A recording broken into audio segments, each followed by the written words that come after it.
പിതാവും പുത്രനും പരിശുദ്ധമായ ത്രിയേക ദൈവം. മറ്റൊരു വിശ്വാസ പ്രമാണമാണ് കർത്താവിൻ്റെ മനുഷ്യാവതാരം.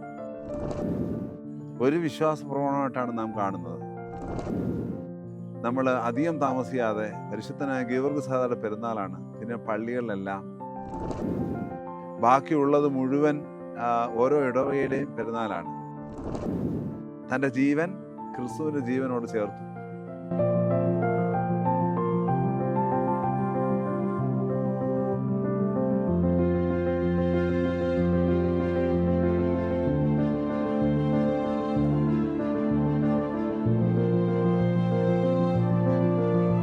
സത്യവെളിച്ചം നമ്മെ പ്രകാശിപ്പിക്കട്ടെ. ട്രൂ ലൈറ്റിലേക്ക് ഏവർക്കും സ്വാഗതം.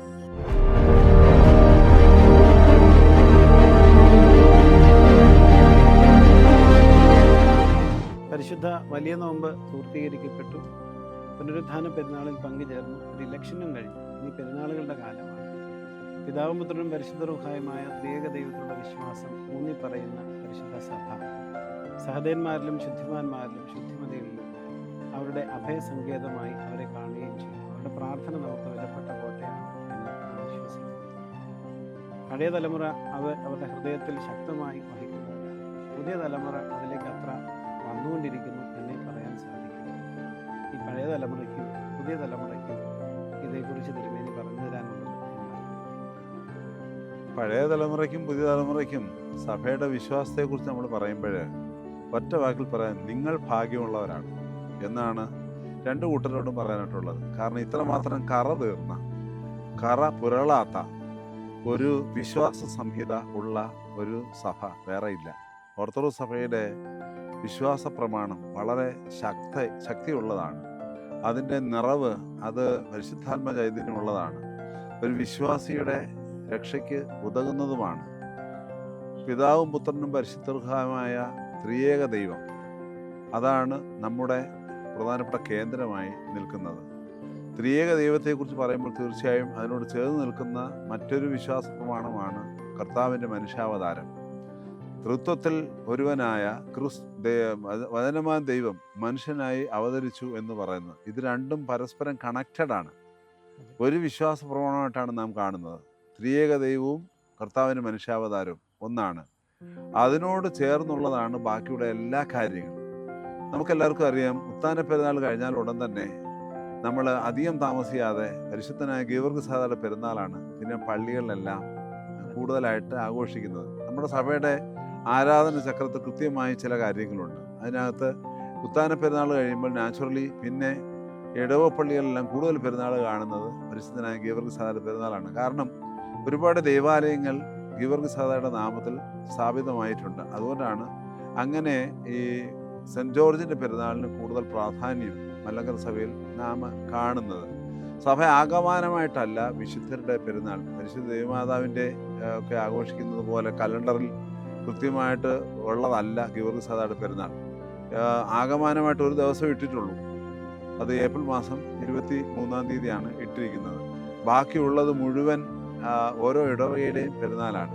അവിടെ എല്ലാം കാണുന്ന കാഴ്ച ആത്യന്തികമായി ക്രിസ്തുവിൽ, കുറച്ചുകൂടി വ്യക്തമായി പറഞ്ഞാൽ പിതൃപുത്ര പരിശുദ്ധ എന്ന ത്രിയേക ദൈവത്തിൽ ചെന്ന് വിശ്വാസി നിൽക്കണം എന്നുള്ള ഒരു ഉറപ്പാണ് സഹതാമാരുടെ പെരുന്നാൾ, വിശുദ്ധന്മാരുടെ പെരുന്നാൾ, ശുദ്ധിമതിയുടെ പെരുന്നാൾ. ഈവൻ നമ്മുടെ പ്രിയപ്പെട്ട മാതാപിതാക്കളുടെ ഓർമ്മ കൊണ്ടാടുമ്പോൾ പോലും നമ്മുടെ വിശ്വാസികൾക്ക് നാം നൽകുന്ന പ്രധാനപ്പെട്ട ഉപദേശം അത് ക്രിസ്തുവിൽ ചെന്ന് നിൽക്കേണ്ടതാകുന്നു എന്നുള്ളതാണ്. അച്ഛന് ശ്രദ്ധിച്ചാൽ അറിയാം, ഗീവർഗീസ് പെരുന്നാളാണല്ലോ നമ്മുടെ സഭയിൽ. പ്രത്യേകിച്ച് മെയ് മാസത്തിൽ ഏപ്രിൽ ഒരു 23 കഴിഞ്ഞാൽ പിന്നെ ഒരു മെയ് 15, 16 വരെയും ഗീവർഗീസ് പെരുന്നാളാണ് പല ഇടവുകളിൽ.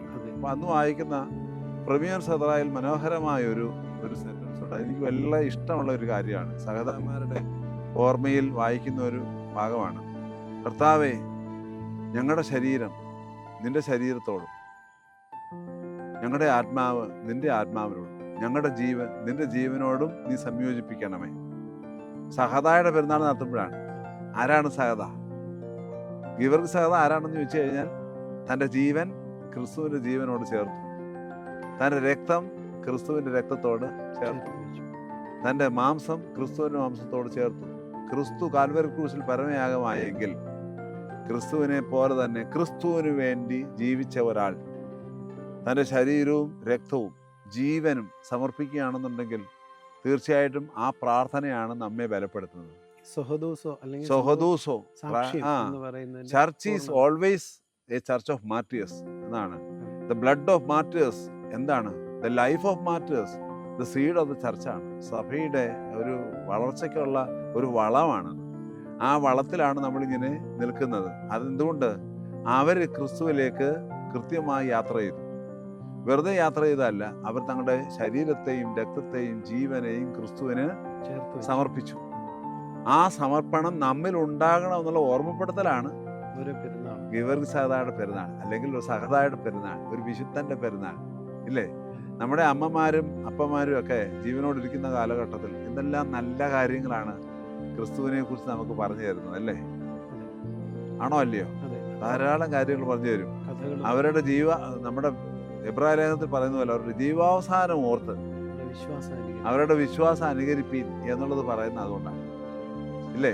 നമ്മുടെ സഹതാമാരെയും വിശുദ്ധന്മാരെന്ന് വൃത്തിയായിട്ട് വിളിക്കുന്നവരെ മാത്രമല്ല, നമ്മുടെ മാതാപിതാക്കളെ അനുസ്മരിക്കുന്ന ദിവസവും അവർ നമുക്ക് നൽകി തന്ന ക്രിസ്തുവിനോട് ചേർന്ന് നിൽക്കാനുള്ള വഴികളെ കുറിച്ച് ആലോചിക്കുക എന്നുള്ളതാണ് പ്രധാനപ്പെട്ട വിഷയമായി ഞാൻ കാണുന്നത്. അതുകൊണ്ട് കർത്താവിന്റെ ഉത്ഥാന പെരുന്നാൾ കഴിഞ്ഞാൽ ഉടൻ തന്നെ സഹതായുടെ പെരുന്നാൾ വരുമ്പോൾ ഉത്ഥാനം ചെയ്ത ക്രിസ്തുവിനോട് ക്രിസ്തു പോയ വഴിയെ പോകാൻ പരിശുദ്ധനായ ഗീവർഗീസ് സഹദാ നമ്മോട് തൻ്റെ ജീവിതം കൊണ്ട് പറയുന്നു എന്നുള്ള ഒരു വലിയ ഓർമ്മപ്പെടുത്തലുണ്ട്.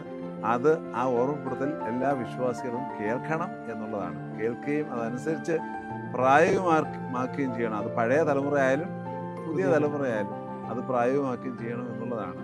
അതിനനുബന്ധിച്ചുള്ള ആചാരാനുഷ്ഠാനങ്ങളെല്ലാം സത്യത്തിൽ ഈ ഒരു ലക്ഷ്യത്തിലേക്ക് നമ്മെ കൊണ്ടുവരുന്നത്. എന്ത് ആചാരം നടത്തിയാലും എന്ത് അനുഷ്ഠാനം നടത്തിയാലും നമ്മുടെ ലക്ഷ്യം ഒന്നാണ്. ആ ലക്ഷ്യത്തെ മറക്കാനൊടുക്കുകയില്ല. ക്രിസ്തുവിനോട് ചേരാത്ത എന്തെങ്കിലും ആചാരങ്ങളോ അനുഷ്ഠാനങ്ങളോ ഉണ്ടെങ്കിൽ അതിനെ മാറ്റി വെക്കണം എന്നുള്ളതാണ് സഭ പഠിപ്പിക്കുന്നത്.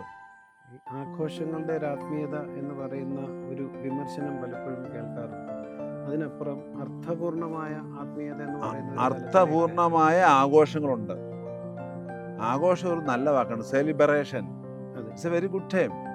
നമ്മൾ വിശുദ്ധ കുർബാന സെലിബ്രേറ്റ് ചെയ്യാണ്, അല്ലേ? അത് യാഗം അർപ്പിക്കുന്നു എന്ന് പറയുമ്പോൾ തന്നെ സെലിബ്രേഷൻ ആണ്. വെരി ഗുഡ് പോസിറ്റീവ് മീനിങ് ആണ് അവിടെ ഉള്ളത്. നമ്മൾ ഈ പെരുന്നാളിന് ഡിസ്കോ ഡാൻസും മറ്റു ഡാൻസും ഒക്കെ നടത്തുന്നതാണ് വേണ്ട എന്ന് നമ്മൾ കൃത്യമായിട്ട് പറയുന്നത്. കാരണം അത് ക്രിസ്തുവിൽ നിന്ന് നമ്മളെ അകറ്റുന്നതായ ചില പരിപാടികളാണ്.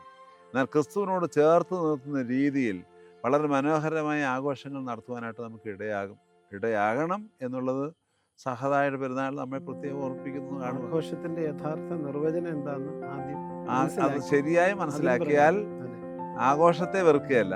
പക്ഷേ നമ്മൾ ഇന്ന് കാണിക്കുന്ന ആഘോഷങ്ങൾ അത് ആഘോഷങ്ങളല്ല, അതിന് വേറെ പേരാണ് വിളിക്കേണ്ടത്. നമ്മൾ ആഘോഷം എന്ന് പറയുന്നതുകൊണ്ടാണ് ആഘോഷം എന്ന് പറയുന്ന പേരിന് കുഴപ്പമായി മാറിയത്. അങ്ങനെയല്ല, അതിന് നമ്മുടെ വേറെ പേരുകൾ ഇഷ്ടം പോലെ വിളിച്ചോളൂ. നമ്മൾ പറയാറില്ലേ വെറുക്കൂത്തൊന്നും അല്ലാത്തതെന്നൊക്കെ ഇങ്ങനെ വിളിച്ചു പറയാറില്ലേ? അതൊന്നും അല്ല ആഘോഷം. ആഘോഷം എന്ന് പറയുന്നത് അത് സേക്രഡ് ആണ്. Celebration is always Sacred. Sacred ആയിരിക്കുന്ന കാര്യങ്ങൾ വളരെ ഭംഗിയായിട്ട് ചെയ്യുവാനായിട്ട് വളരെ ഗൗരവമുള്ള ഒരു ഓർമ്മപ്പെടുത്തലായിട്ടാണ് തോന്നുന്നത്. കാരണം ഈ ആഘോഷങ്ങളുടെ ബാഹ്യരൂപങ്ങൾക്കാണ് ഇന്ന് ഒത്തിരി പ്രാധാന്യം. പക്ഷെ അതിന്റെ ഒരു സ്പിരിച്വൽ ഡയമെൻഷൻ, ആഘോഷം എന്നത് ആത്മീയ തലത്തിൽ എന്തുമാത്രം വലുതാണ് എന്നുള്ള ഒരു വലിയ ഉപദേശമാണിത്. അതൊരു പുതിയ തലമുറയ്ക്കും അതൊരു കണ്ണു തുറപ്പിക്കുന്ന ഒരു വലിയ സംഗതിയായി. തീർച്ചയായിട്ടും അതാകണമല്ലോ. ഈ ഓരോ വിശുദ്ധ കുർബാനയും സത്യത്തിൽ ഒരു ആഘോഷമാണ്. തീർച്ചയായിട്ടും അതിനോടനുബന്ധിച്ച് ഇത് ചിന്തിക്കുമ്പോൾ ഇതൊരു വലിയ അർത്ഥമുള്ള ഒരു ഉപദേശമായിട്ട് തന്നെയാണ് അതിനെ. ഓരോ വിശുദ്ധ കുർബാനയും ആഘോഷമാണ്. ഓരോ വിശുദ്ധന്റെ പെരുന്നാളും ശുദ്ധിവിധിയുടെ പെരുന്നാളും ആഘോഷമാണ്. വ്യക്തിപരമായി നമ്മുടെ മാതാപിതാക്കളെ നാം ഓർക്കുന്നതും ഒരു ആഘോഷം തന്നെയാണ്. നമ്മുടെ പരമരക്ഷിതാവിന്റെ അതിനെ സേക്രഡായിട്ട് കണ്ടാൽ ആത്യന്തികമായി നാം ക്രിസ്തുവിലേക്ക് എത്തി. പെരുന്നാളുകളുടെ ഒരു കാലമാണിത്.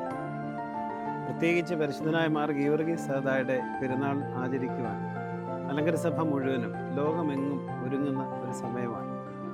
മലങ്കര സഭയുടെ സ്തുതി ചൊവ്വാക്കപ്പെട്ട വിശ്വാസം, പിതാവും പുത്രനും പരിശുദ്ധ റൂഹായുമായ ത്രിയേക ദൈവത്തിലുള്ള വിശ്വാസം ഊന്നിപ്പറയുന്നു. അതോടൊപ്പം ഈ വിശ്വാസത്തിൻ്റെ വലിയ ധന്യതയാണ് ശുദ്ധിമാന്മാരുടെ പ്രാർത്ഥനയും അപേക്ഷകളും.